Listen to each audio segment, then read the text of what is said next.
Assalamualaikum warahmatullahi wabarakatuh. Penonton yang dirahmati Allah sekalian, pada hari ini saya akan membicarakan bab sembelihan, memandangkan ramai sahabat dan orang ramai yang meminta saya membincangkan dan menjelaskan berkaitan sembelihan serta segala hukum-hukum yang berkaitan dengannya. Berdasarkan pengetahuan, pengalaman dan sedikit ilmu, maka saya gagahi diri ini untuk menerangkan mengenai sembelihan ini. Bismillahirrahmanirrahim. Alhamdulillahirabbil alamin wassalatu wassalamu ala asyrafil anbiya'i wal mursalin wa ala alihi washabbihi ajma'in.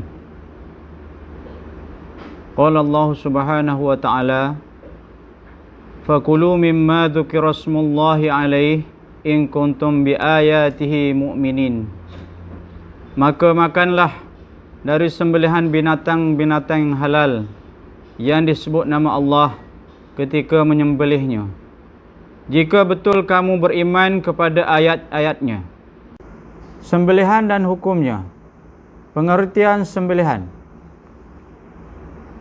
Yang pertama, menghilangkan nyawa binatang yang halal dimakan dengan cara memutuskan urat halkum dan marik dengan menggunakan alat yang tajam seperti pisau dengan niat kerana Allah Ta'ala, bukan kerana niat lain-lain makhluk. Yang kedua, sembelihan wajib mengikut rukun-rukun dan syarat-syaratnya supaya tidak jadi bangkai dengan tujuan untuk dimakan dagingnya. Rukun sembelihan. Yang pertama, rukun sembelihan yang pertama, mestilah seorang Islam atau ahli kitab daripada Yahudi dan Nasrani yang cukup syarat sebagai ahli kitab, bukan seperti mana yang ada sekarang pada hari ini, yang ikut kitab yang diturunkan oleh Allah Subhanahu wa taala sahaja. Yang kedua, mereka yang menyembelih tidak di dalam ihram haji atau umrah, kerana mereka yang berada dalam ihram haji dan umrah tidak dibenarkan menyembelih. Binatang yang disembelih, yang pertama, mestilah halal dimakan. Yang kedua, ada hayah mustaqirah pada permulaan, mati dengan sekali sembelihan, putus urat halkum dan urat marik. Tanda mustaqirah tadi, mestilah gerakan yang kuat dan memancuk darah keluar dengan kuat dan juga laju. Yang ketiga, mati binatang sembelihan kerana sembelihan jua, bukan kerana perkara lain seperti membelah perut sebelum sempurna sembelihan. Begitu juga jika sedang disembelih, ada orang menyembelih dari atas tengkuk binatang tersebut, maka binatang itu dianggap haram kerana sembelihan tadi tidak sah. Alat sembelihan. Yang pertama, benda yang tajam dan melukakan, kecuali tulang, gigi, kuku rambut, tali, dan bukan dari alat yang ada bisa, kerana mati kerana bisa, bukan kerana pisau. Yang kedua, bagi orang Islam yang berada di negeri ahli kitab, mereka diharuskan makan daging sembelihan ahli kitab. Sembelihan. Yang pertama, haiwan atau binatang yang boleh dikuasai. Maknanya, hendaklah memutus segala halkum dan urat marik.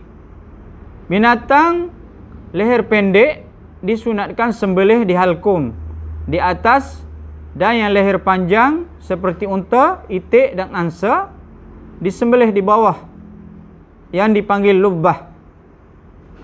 Binatang yang tidak dikuasai, maknanya binatang yang tidak boleh kita tangkap, yakni tidak boleh disembelih di leher kerana liar atau sebab jatuh lubang, maka hendaklah mematikannya, ganti sembelih tadi di badannya dengan melukai atau menikam mana-mana bahagian yang boleh menyebabkan haiwan tersebut mati. Setiap sembelihan mestilah diqasadkan sembelihan tadi kerana Allah, bukan kerana benda lain. Jika tidak sengaja menyebabkan kematian, maka mati dia adalah tidak sah dan tidak halal dimakan. Syarat sah sembelihan. Bila kita menyembelih, mesti ada syarat sah dia. Yang pertama, mestilah niat sembelih kerana Allah Ta'ala. Yang kedua, memutuskan urat halkum dan urat marik. Yang ketiga, menggunakan alat-alat sembelihan yang tajam, tapi bukan tulang, gigi atau rambut. Yang keempat, menyembelih binatang yang halal dimakan dan masih hidup. Yang kelima, binatang yang disembelih mati dengan sekali sembelihan. Yang keenam, disembelih oleh orang Islam atau ahli kitab. Yang ketujuh, tidak dilakukan semasa berada dalam ihram haji atau umrah. Perkara-perkara sunat sembelihan. Yang pertama, menyebut nama Allah seperti Bismillah. Yang kedua, menggunakan alat sembelihan yang tajam. Yang ketiga, melakukan sembelihan di siang hari. Yang keempat, memutuskan kedua-dua urat darah yang terletak di kiri dan kanan leher supaya lebih cepat mati.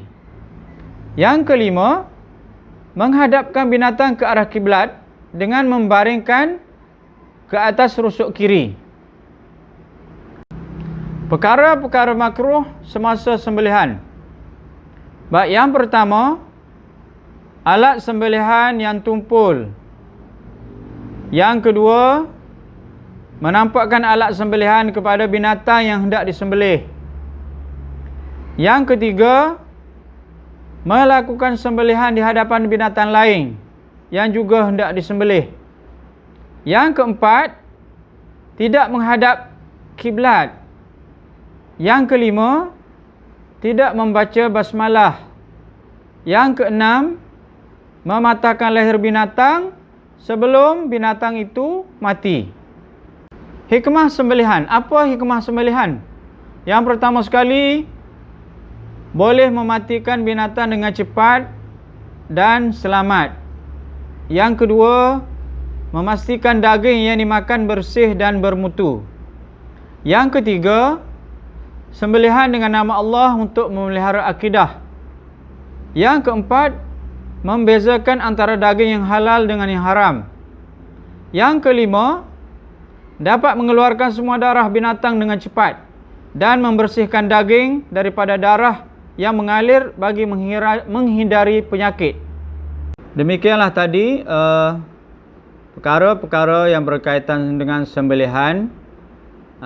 Seperti mana yang saya terangkan, berdasarkan pengalaman pengetahuan yang telah saya lalui, maka saya menjelaskan dengan secara ringkas untuk pengetahuan para penonton dan sahabat-sahabat yang memerlukan sedikit info ataupun maklumat berkaitan dengan sembelihan tersebut.